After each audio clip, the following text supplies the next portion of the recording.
you feel like you are losing your grip, might suffer a trip or abandon ship, open a can of whatever you sip and join the fellowship. Hi there, and welcome to Can You Hear Me Now? That was almost a B and nearly a me, kind of halfway in between. Alan, I must write a script for these opening waffles because I'm not any good at this. It's absolutely terrible, and I've got a really squeaky chair. We've been having a really good week here. This is always good evidence of a good week. For those of you who are listening on the podcast things where there's no visual, I'm currently showing a very, very unhappy amp that has got lots of holes in it. We've been basically investigating distortion and what's the difference between overdrive, fuzz, and distortion. And I think it stems from the fact that a lot of composers, a lot of media composers, myself included, I've had them for about 18 years now, have been kind of replacing their desktop synths with these things, with pedals. And I don't know about other composers, but when I go into guitar shops to buy a pedal, I feel very out of place, feel somewhat nervous. It reminds me of when I used to go to those newsagents that were miles away from home to get, those special magazines back when I was a younger wee lad and the internet didn't exist. And so it's been absolutely fascinating to really delve into what these pedals do and the history of distortion, overdrive and fuzz, and how with technological advances, it's not necessarily a linear thing that happens. Sometimes we kind of hit this moment of singularity where a lot of people start doing similar things based on the technology simultaneously. So something I think really interesting to look out for on our main channel. This is the Extras channel. And if you're watching on this channel and want to join us at the fellowship or become part of the fellowship, there is a Google Meet link in the video description down below. But also on our main channel later this week, we'll be doing this film about distortion and about pedals. And also I've made a really awesome distorted sound pack for Piano Book. Talking of which, last week we released a video. It's interesting how I can release a video about MIDI cables and people are, oh yeah, having that. And then we release a little bit more of a peoply one and it's like, no, it's got people in. But I think it's nice for everyone to see, kind of get an insight into the culture here at Crow Hill. And I'm just hoping that people come to us and say, listen, I've got a thing I'd really like you to sample. I'd love to set up a sample company and see if I can earn any shekels from that. So, as always, reach out to us on social media or on the comments down below, or indeed through our new submissions forms that you'll find on the website. We've had a few teething problems with those because we've basically just set these things up. And I know that that's led to some problems with the latest challenge. We create these challenges to give people real world experiences of working for media composition, i.e. writing music for things, usually visuals.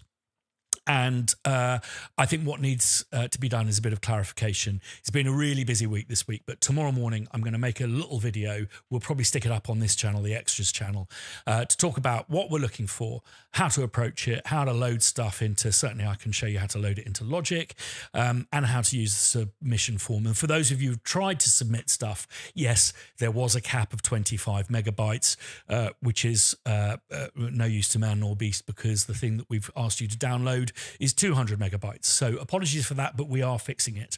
But talking of which, Alan, last week we released a video and you set up your sample business and people have been buying it, haven't they? They have indeed. Yeah. It's been really fun. Like, I know I said this last week, but I said to you earlier, I think it's really amazing just seeing the people that work at Crow Hill. Mm-hmm. So I've had about maybe 40 people buy the library, which is amazing considering we did that in like 11 working hours. So I've really, really loved that. Had a few lovely comments and some emails about just how much that people are enjoying it. But I think it's just really fun to see how, like, the people of Crow Hill, because I think it's great to have like the geeky videos and the MIDI cables and stuff, but I think it's really fun to just see all of us that work here. Yeah. No, and just, you know, it's the people. I get it. It's like, you know, the kind of the MIDI cables, the kind of really, really geeky stuff, because my God, I love that as well. But it's just really fun to see, actually, you know, those of us that work at Crow Hill. Yeah. And what we get up to every day, and the kind of laughs and the kind of, it's not, we don't take ourselves that seriously, which is one of the things that I love, like having left like a very kind of disciplined kind of college environment, you know, and then coming to somewhere where I just, you can just, the idea of being creative every day is really fun. And we're looking for a new premises at the moment to expand on the idea of creatives working together. Alan made a good, if you haven't seen the video, it's on our main channel. It's us creating a business in 11 hours.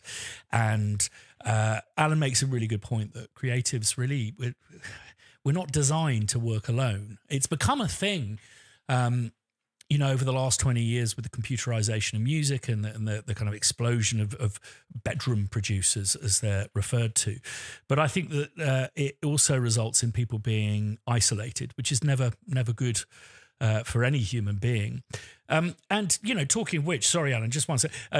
Talking of which, I thought maybe an interesting conversation point today would be, you know, we're doing a video about stomp boxes. It'd be lovely to get some talking heads, just a means of me maybe enticing you into the Google Meet. If you've got an interesting pedal that you've adopted into your workflow, I'd love to know about that pedal and how you get it, kind of the sound into your pedal and into your DAW. So if you've got anything that you can have a little scrabble around and fetch, I've got a couple of bits with me that I'd like to show off, alongside talking about where the first stomp box kind of came from, because it wasn't designed for guitarists, believe it or not. Sorry, Alan, I interrupted you. So my thing is, this will be the hill on which I die. Okay. Like, creatives are not meant to work on their own. No. It's not a thing. No. I've said this before the library came out. We talked about this when the library came out. We talked about this, and then this week we're going to talk about the same thing. I just think the best work that any creative does is when they're around people. It doesn't matter if they're talking to people or interacting with people, but it's being around people. As I said, I think it was last week, you know, sometimes I edit the podcast when I'm downstairs, and Jack and Robbie and Bo and Anna and Theo, we're not maybe talking to each other, but we're just kind of cracking on with stuff, but we're around each other. Yeah. And I think that's such a big thing. And it's like, and then sometimes you do need to just be on your own. Yeah. Get things sorted, get things done. And that's fine. But I think just the idea of, and even having lunch together, like this is the kind of nice thing that I love about working at Crow Hill. We all have lunch together. You know, either Nicola or Matthew make some amazing meals, like amazing lunches. It's garlicky today. There's going to be no kissing. I was going on gutted. later. So for anybody that's listening, I'm slightly under the weather. Yeah. And Christian and has been keeping a bit of a distance from me. I'm off on holiday at the weekend, so I'm really hoping this goes away before I go. And I was gutted to miss today's lunch. Hopefully I'll be okay for it tomorrow. But we like just having that kind of laugh, that social interaction, and that break from shit, I gotta get this done. I got this, you know, and even the pressure, it's like you need to just be around people just to have a laugh and take the piss out of each other and, you know, just see how each other's doing. Or, you know, Robbie and I, like Robbie plays badminton, I play paddle. So the two of us are quite kind of keen racket players. Just catching up about what we're doing. Yeah. Like when we're playing.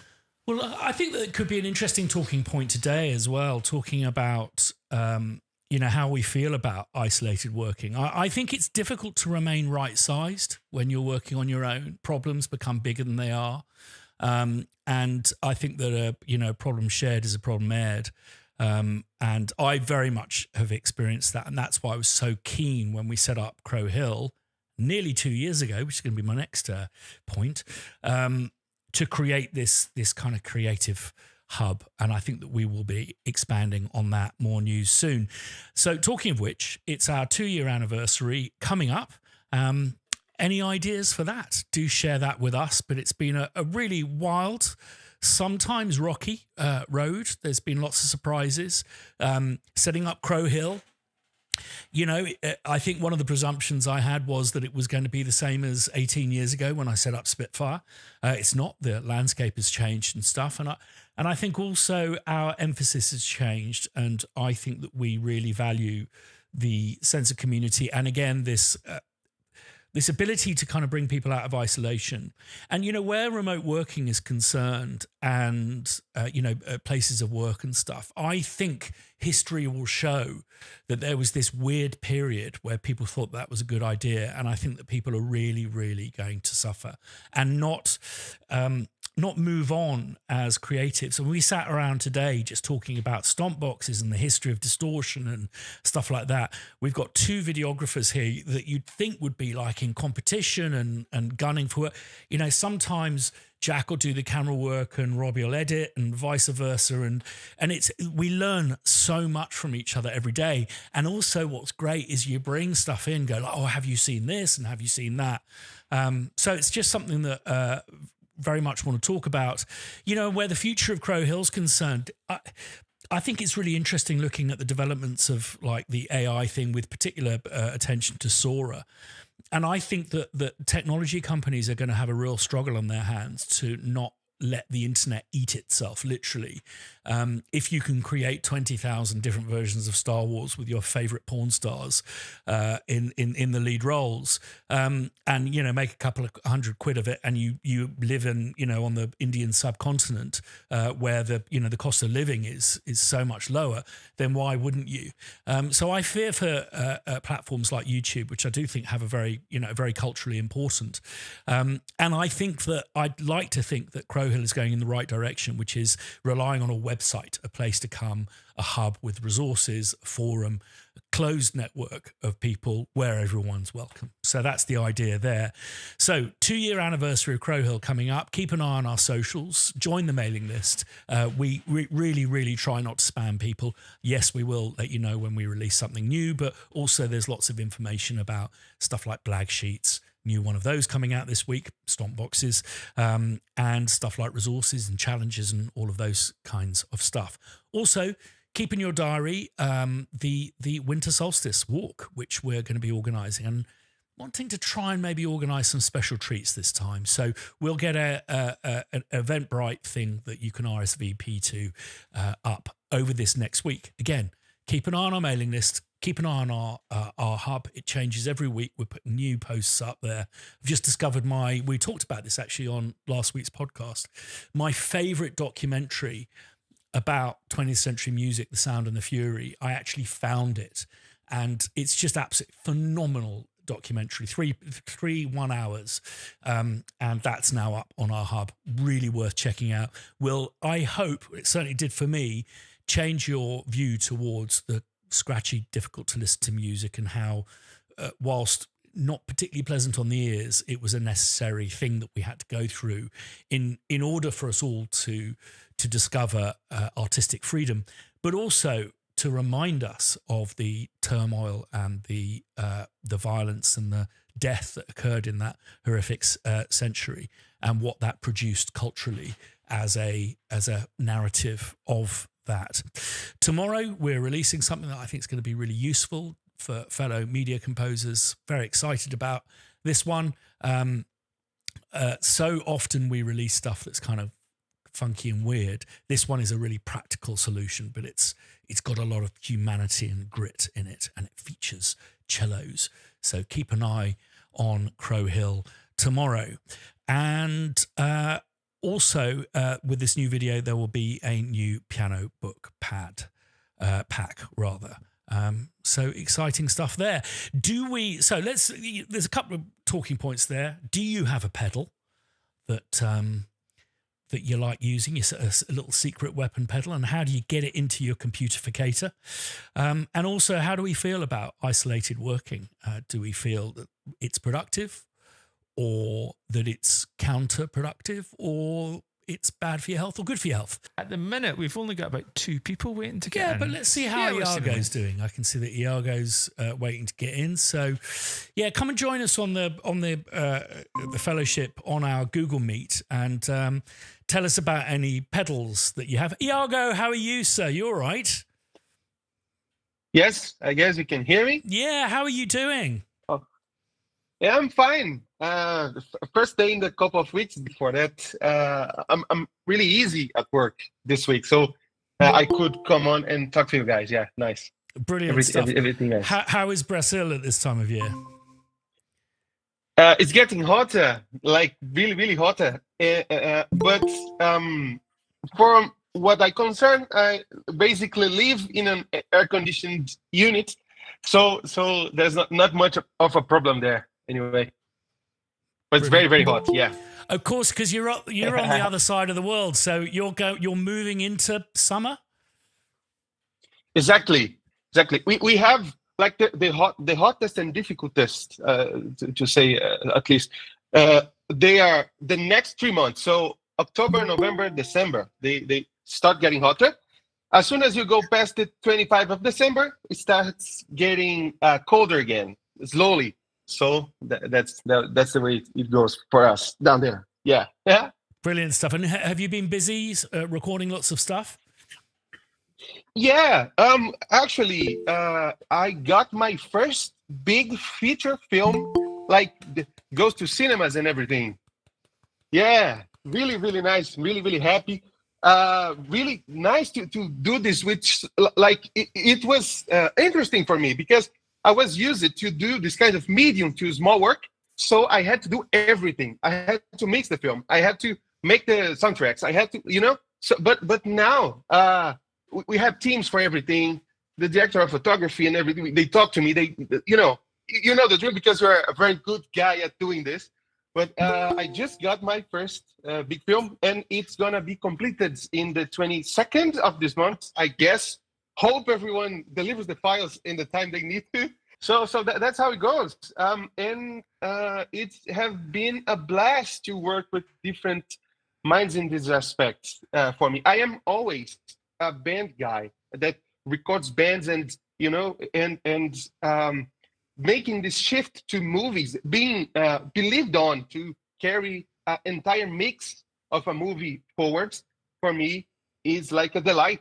It's the first time I'm doing it this level. And I would thank you as well, because this whole Crow Hill thing, and of course Spitfire before it, it was for me, like when I'm going to be able to use all those different sounds and different things in a much bigger scale. Of course, I did smaller movies and everything works there, but it's the first time to have 100% certain that lots of people in all cinemas in Brazil are gonna see something I do at this level. So really great. Yeah. Fantastic. Well done, Iago. I remember one of the greatest joys of my life was taking one of my kids to a really big dubbing theatre. I think it was at Pinewood. It might be in Shepperton. And he just walked in and he just looked at me and went, "Is this actually a thing?" And you go, "Yeah, it's a cinema with a massive mixing desk in it. This is home, surely."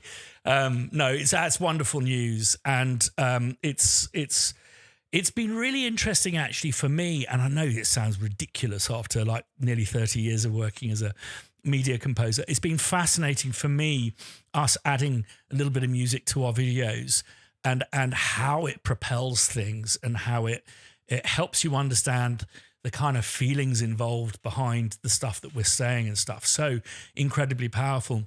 I don't know if anyone has seen the Casey Neistat film about Sora. I think it's a very, very interesting one to watch. And I think that we are at a crossroads at the moment for... I don't think it's for creatives, because I don't think I don't think it's in human nature for us to want stuff that is created by machines. I'm going to say it again, but if that was the case, we would go, "Oh, Mum, I don't want a nice roast dinner for Sunday lunch. I want a McDonald's." We want Mum's roast dinner, or Dad's in our family's case.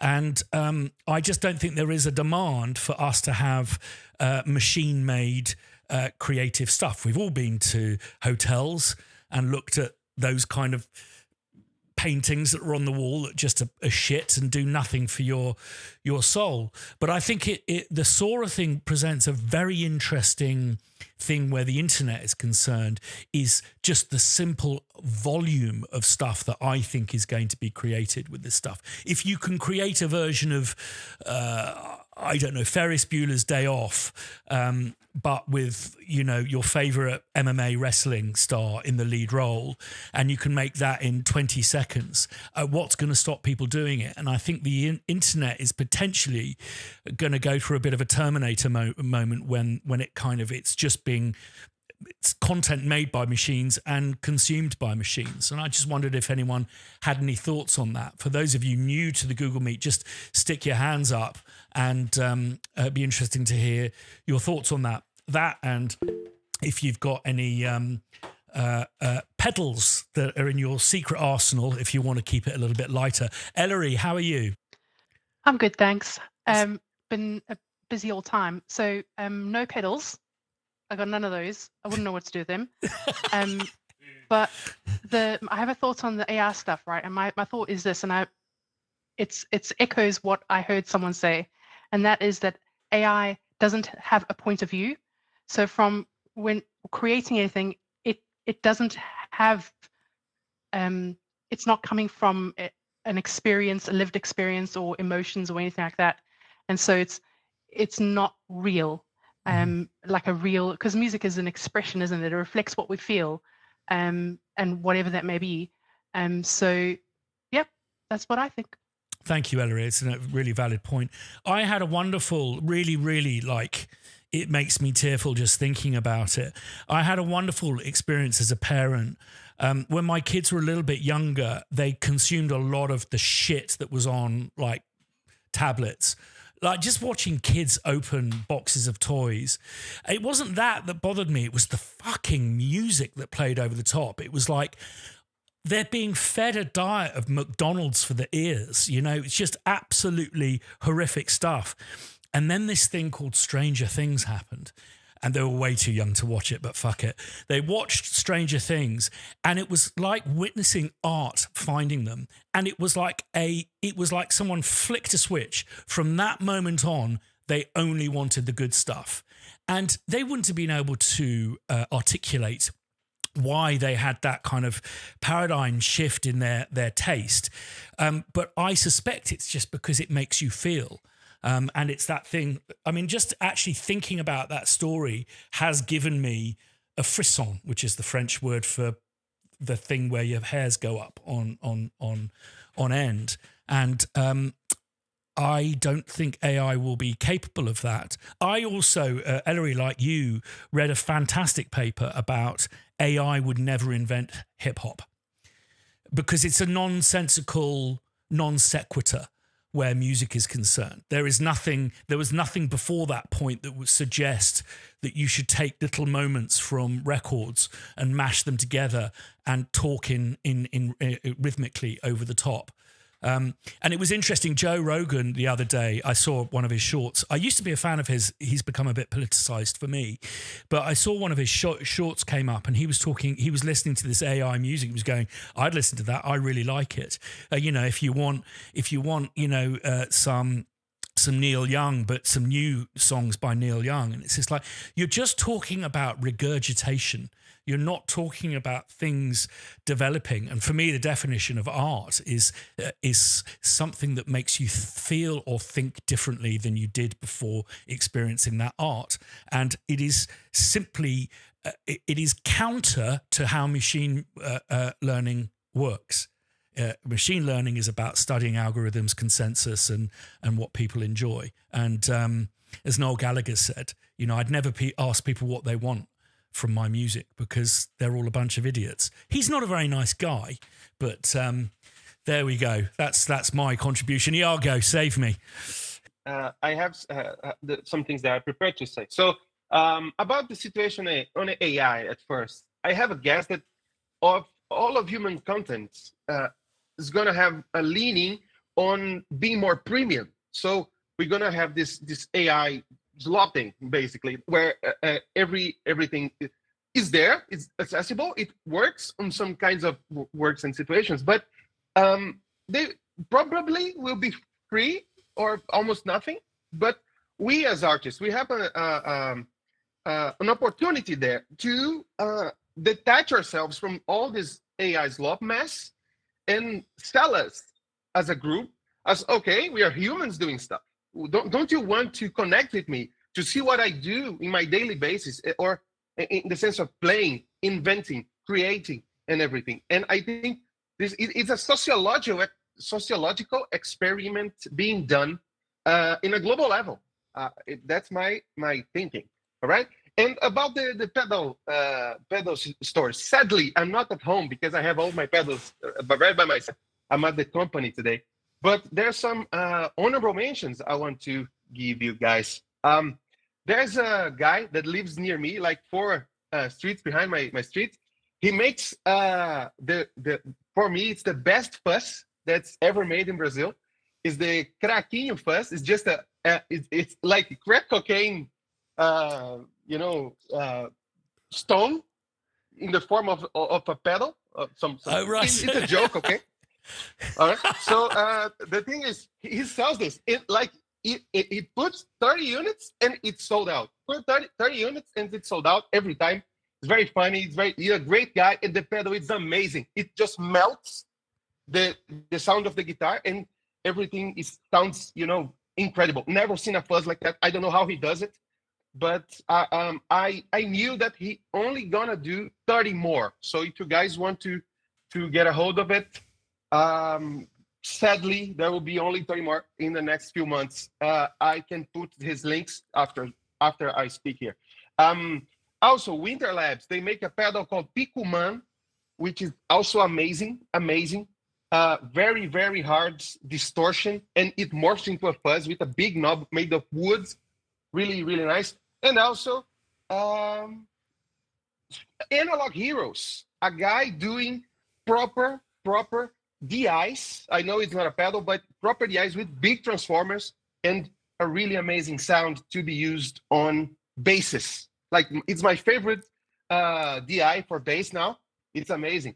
And also, I had the idea 2 months ago, and I never told you about this, of taking the concept of the splosh and make it onto a pedal. This, like, I really would like to have the concept of splosh on a pedal. that would be really nice. Yeah. I'm going to try to make it. I'm going to try to make it and send one for you. I'll promote it if you make it. It's brilliant. I can see Ellery writing all of this stuff down. There's almost a sound effect in my head of just money being poured into the lavatory. One of those expensive contributions from this podcast. It's cost me a few bucks over the years. Interesting you should say that about bass. So the first stomp box ever made was made, it's not this one, but was made by this company, Maestro, and it was the fuzz tone. And basically, it'll be on this video, the best bass sound you've ever heard was made when a bassist plugged into a desk with a faulty circuit and created this incredible fuzz tone. They liked it so much, and it created a kind of a freak hit for this artist because of this bass sound, that they reverse engineered the circuit into the fuzz tone. So the first stomp box that came out was not designed for electric guitar, it was designed for electric bass. And then they had to kind of refigure it into the fuzz face, which Jimi Hendrix made famous. So that's a little kind of factoid that I've discovered. Kurt, how are you? I've been lurking for a while, and I've been meaning to try and say hi. And hi, everyone. Welcome. Really good to see you. Where are you speaking from? Oh, I was in Nottingham, in the Midlands. In Nottingham. Bit dull and dreary at the moment, but it's home. It's all right. So I'm dark. I'm not going to say, can you hear me okay? Yeah. Like, can you see me? Can you see me? Okay. Yeah, it looks very cool where you are. I've The got worst really moody Wi-Fi lighting. Sorry. the worst gig of my life where I was actually coined off a stage was in Nottingham. That's all I have to report. It was, I don't know if it's still there, but it was at a Yates's wine lodge. People nice. who live in the UK, I imagine, Adam, you know of a Yates's wine lodge. Terrible places. I managed to avoid it for about 20 years. Yeah, it's I think the biggest one in the country was in Nottingham, and we got coined off stage. And in those days, 50p's were big and had sharp edges, and it was like fucking hell, 50p's quite. That's like half a pint of beer back in the day, and we were worth it apparently. Yeah, I've done lots of gigs in Nottingham, and to be honest, though, I don't think I've done any really. Not really bad. I've not been booed off or anything. Just quiet. And sometimes playing to like 5 people. But yeah. we used to play at a place called The Maze, which sounds like a prison. I think was a prison. Anyway, there was a pub called the Forest Tavern, but it had a nightclub behind it. We had to go all the way to the top of Mansfield Road, like out of the city centre to get to it. Right. We did some crazy jazz funk. I was in this crazy jazz funk band called Seismic Beat Pusher. Brilliant. Finally, I've been meaning to ask you something, this Christian, for actually probably about 2 years. Okay. I should have emailed really. We played at Glastonbury in '99, and we got collared by met afterwards, after we played, by some people from Good Looking Records. Oh, yes. And they were doing an offshoot called Kicking Records, and they were looking for live musicians to sample, to turn into loops so they were trying to get away from sampling, so they wanted to sample people playing to make it like sort of funk 12s. Yeah. And that was quite interesting. I was just wondering if you had any, because LTJ Bookham was Good Looking Records, wasn't he? Yeah. So basically, for those of you who don't know about this, that basically drum and bass sprung up out of the jungle scene in the 1990s in the UK, and there were two kind of schools. There was this slightly dirty, grungy stuff, and then there was what's referred to as the intelligent drum and bass. And the guy. Yeah, and the guy who invented that was a guy called LTJ Bookham. His name is Danny Williamson, and which is the same name as the guy from Hawaii Five-0, and so that's how that tied in. And he very much introduced the 808 bass being used as the bass line for drum and bass. I used to produce all the vocals on the vocalizations of LTJ Bookham's tracks. Used to engineer it as well, and all the stuff like the progression sessions. And if you're wanting to listen to something that I did and I think was a really seminal track of its era, there's a track by LTJ Bookham featuring MC Conrad called Orchestral Jam. And also MC Conrad, when we were working together, he was working on his own kind of sub-label, and there was always a little bit of a secrecy around where you got your samples and your sounds from, and he played me this track and I went, "Where's that sample from?" And he kind of somewhat furtively said, "Oh, it's from a lab." And that's where I named Spitfire Labs from, was MC Conrad, who unfortunately died, I think, about 18 months ago. And I'm not sure, what happened there. But we lost touch. But the good old days, first wave, intelligent drum and bass. But thanks for coming on, Kurt. It's good to see you. Nick, how are you? Hello. Hi. Yeah. I'm going to be a bit of a bummer. But no, touching on the points that Nicholas brought up about the need for being alone or not, I'm having a really hard time with that right now. I'm kind of like in between gigs right now, as in I have nothing lined up for the foreseeable future. I don't know, like somehow, this corporate gig took most of the year and now it's kind of done, which is cool.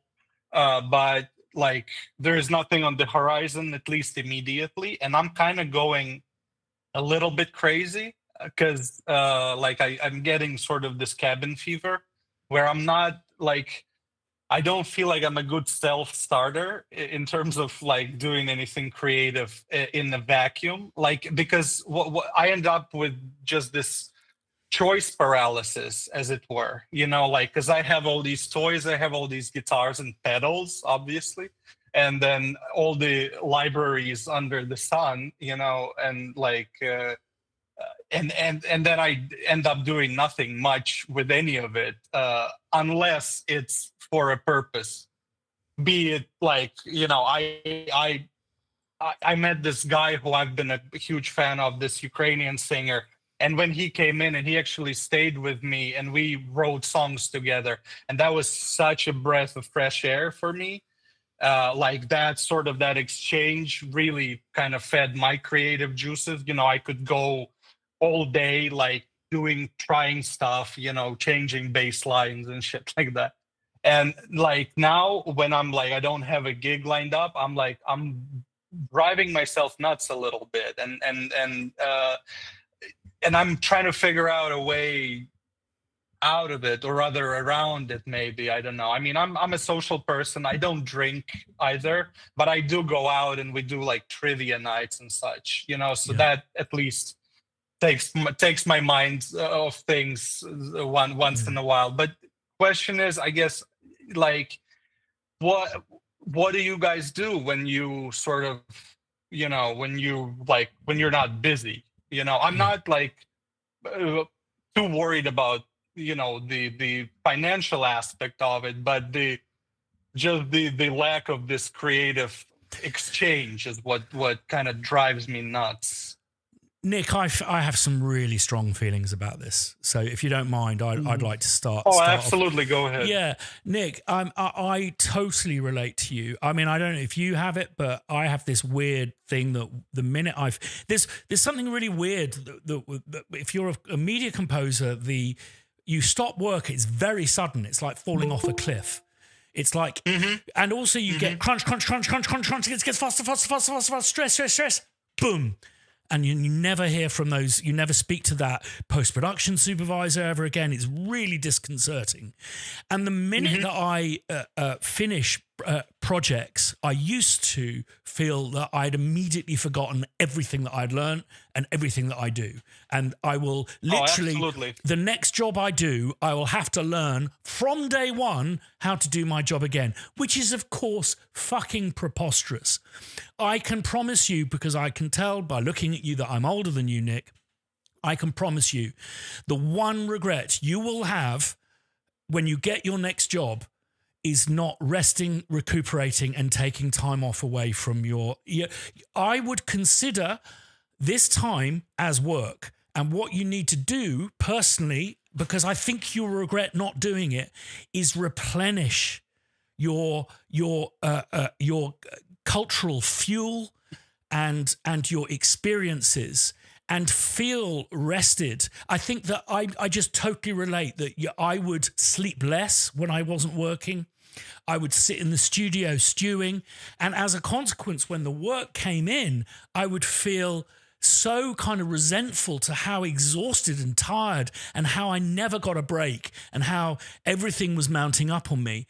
I would just urge you to be confident that work does come around, particularly when you're starting out. And I don't know if this applies to you, but if for anyone here who is starting out, you get this weird kind of production cycle thing that sometimes things are lovely, are in sync, and, you know, they get round to you with post-production, and then this one gets round to you, this one, but sometimes it goes like this, and the production cycle can be 4 years on a feature film or a computer game or whatever, and sometimes, unfortunately, they synchronize into a way that means of the 6, maybe half dozen to a dozen contacts that you have, they're all kind of in amber light stage, not in green light, not in post-production. It just happens, ebb and flow. And I just would urge you, Nick, just to really, really enjoy the time off and think, I am working. I am going to go to a concert and see a concert that I've never seen. I am going to travel a bit. Obviously, when people are parents, these are different and stuff. But I would just try and fill your life with all of the stuff you can't do when you're working. I don't know about you, I find it very difficult to listen to music when I'm working on a project because I think other people are way, way better than me. And I'll be working on a project and it's just like, shit, I should have done, that should be the theme that I didn't write. So it's your opportunity to fill your brain with inspiration. Yeah, Sorry.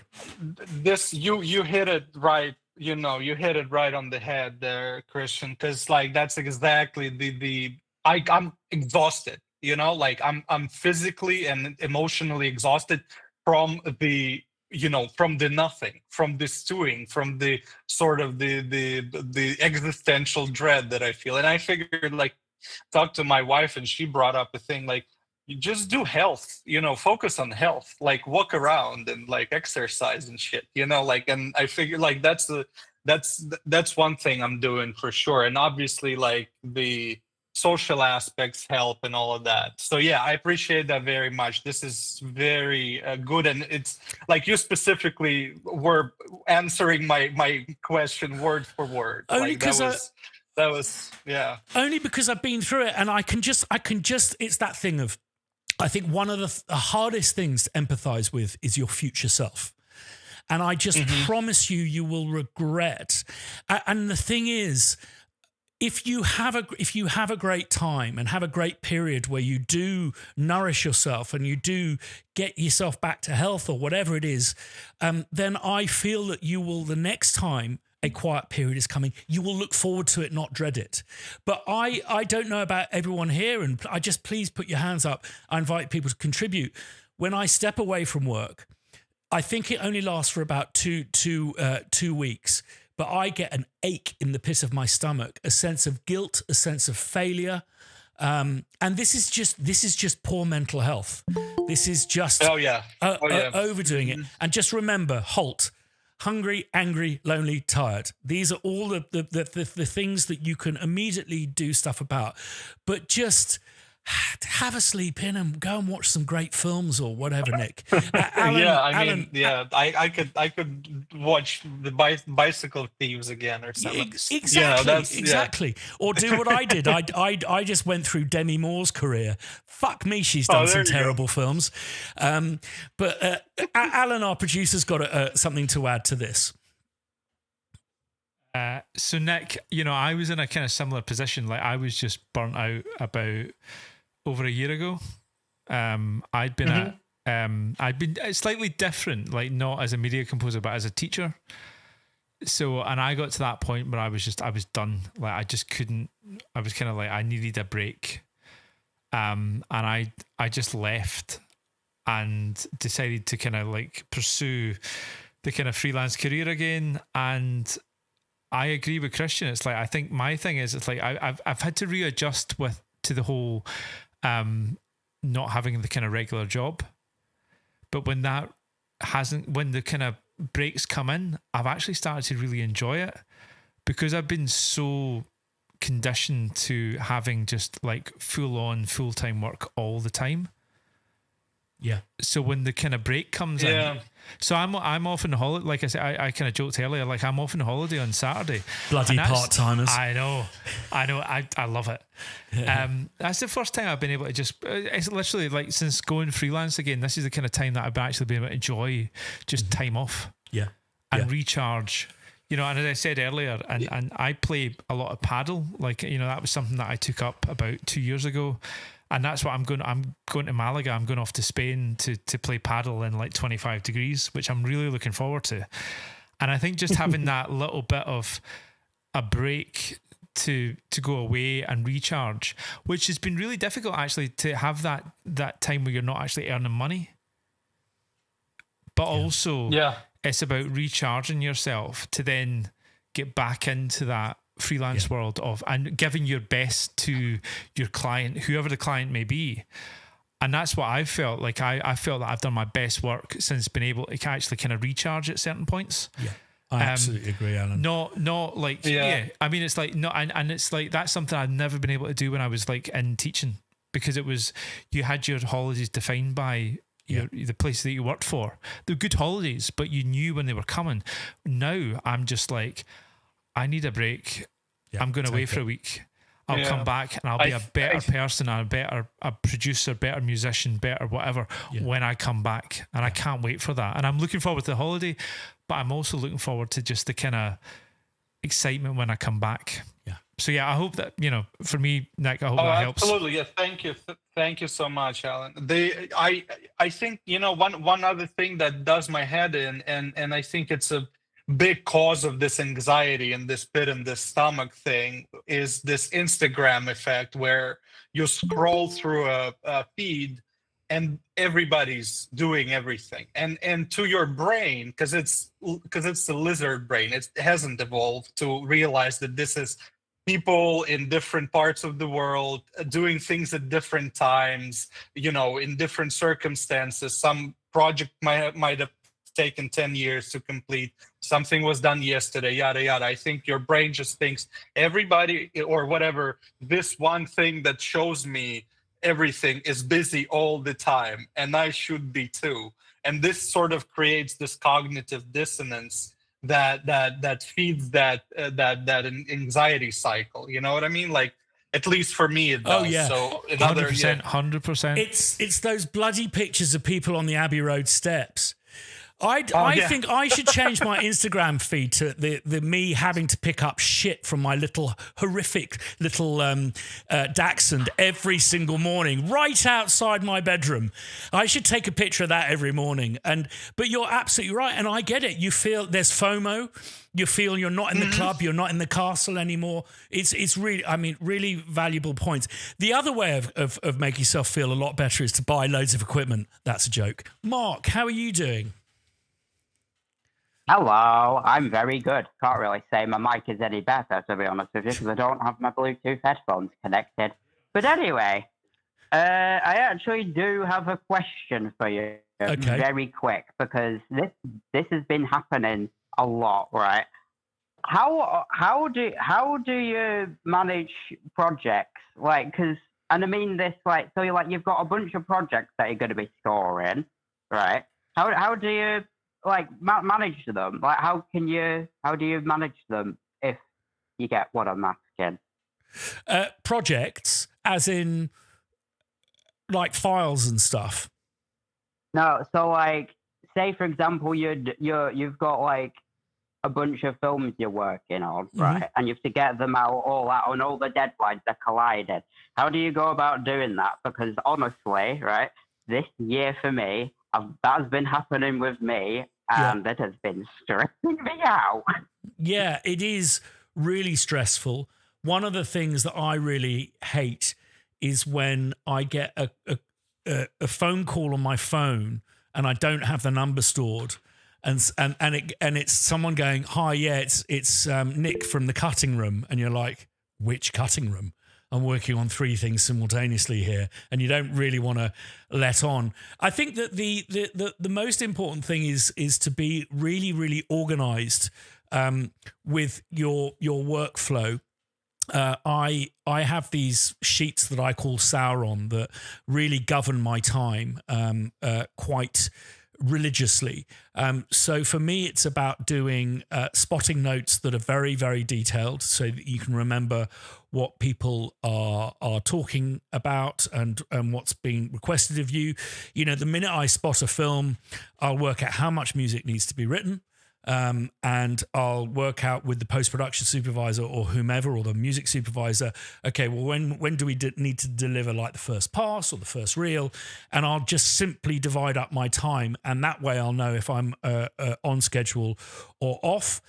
Something else I do, Mark, is when notes come in or feedback that maybe isn't positive, I will continue working on other projects whilst I'm processing that feedback. I won't jump on it straight away, and certainly won't jump on responding to it and going, "I think you're wrong. Do you understand how much you're hurting me?" And stuff like that. But yeah, I think it all starts really with planning and laying out your time and being really, really organized about that. I think that when you're working on long-term projects, particularly computer games, it's really nice to have other work because it keeps you fresh and you get ideas coming in from that. But I think there is definitely a limit. And I think that my record was when I was working on 15 projects simultaneously, and just nearly had a nervous breakdown basically, and then knew that I was actually delivering a poor experience to my clients. And that's what you've got to really aim to do is give them a good experience.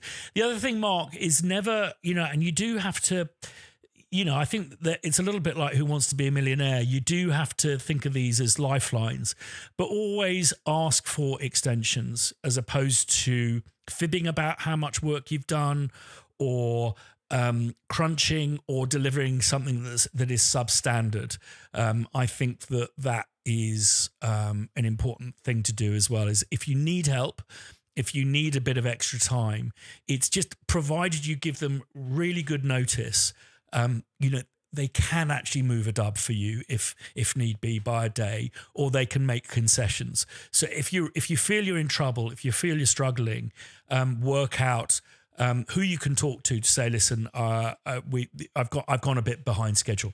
It happens to absolutely everyone, and they will appreciate your professionalism by being candid and truthful, and also being aware of your own time management, and that you are aware that this may cause a problem further down the line. That is as much of a sign of being a professional as just kind of eagerly delivering stuff. So that's what I would suggest. And the final thing is, if it's getting too overwhelming, too much, just ask people for help. Whether it's it's the future of music or media composition is always based on a composer having not enough time to do a cue, an assistant helping them out. It's the story of so many composers moving up, and it's how it happened for me. Harry Gregson Williams was struggling on Spy Game, Tony Scott film, and there was this particular quite complex montage sequence that he just couldn't nail. And I said, Harry, do you want me just to write it for you? And he went, yeah. So I did. Tony Scott liked it. The track is all over the film.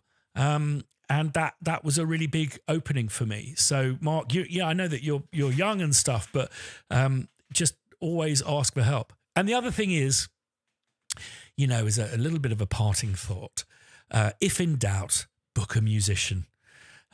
So much less time programming, so much less time faffing around with expression controllers and stuff like that. Write some nice, simple pads, get a violinist or a guitarist or a singer in, and your producers and your directors will love it and love you. And, keep it simple. That's what I would say. Musicians make our lives so much easier. And I'll never forget the day that I walked past a percussion shop. I'd spent the entire morning trying to make a shaker sample sound realistic. And I walked past this percussion shop and I saw this little egg, those egg shakers, in the window, and it was 70p. And I went, I'm actually capable of playing an egg shaker. Why don't I take that and record it into a microphone? It took a couple of minutes, chopped out the one bar that I played in time. Turns out it's a lot easier than us sitting there going, I've got to do everything myself. There's this funny obsession with, composing is such a small part of what we do. We're a head of department, and that's what it means. You're a head of a department that is delivering on a multitude of different technical challenges. And I've yet to meet, and I've met thousands, I've yet to meet a composer who does absolutely everything. There will be an orchestrator or a copyist or a musician or a drum programmer or someone helping, maybe taking some cues that they've written the theme on and taking those cues. And I just think that there is this thing of, well, how much do they really do? Well, they do what is required to deliver a score to the producer. The producer is paying you for a score. How you get there is your responsibility. And if you sample a bunch of Rolling Stones tracks and put them into your music and deliver those, it's not the producer that's going to get in trouble, it's you. That's where your responsibility lies. So ask for help. And Mark, even if you're thick deep in projects, do just try and get out and about. And something that I've been very bad at because of this condition I've had is doing videos out and about with my dogs. They've been missing from the YouTube channel, and they will be returning. I think today's been a really, really fantastic meeting, and I think that, you know, talking candidly, I really, Nick, really appreciate your contribution and the fact that you felt that you could open up about this, because I think that people will take away so much from this, and just to also understand that you're not alone. And I completely feel it. Just going back to something that Alan said about sabbaticals. You know, I took a really big break from music, and I came back and I definitely wrote the best score of my career. And I finished that, a few months ago. And I'm aware that I'm just taking some time off to recharge. And lo and behold, this director's come back. He wants me to do another score. It's going to be another big project. It's going to be crunchy and all of that kind of stuff. And I'm determined to make that the best score I've ever written.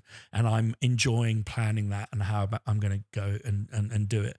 The work will come back. If you give people a great experience, if you deliver great work, it will come back. But, you know, as a guitarist said to me once before, this is entertainment. We're not at fucking war. Let's enjoy it. If we're not enjoying it, you know, it's concentrate on what you want to do, not who you want to be. With that, I just have to thank you all for joining me. Lots of love to you all. Bye. If you feel like you are losing your grip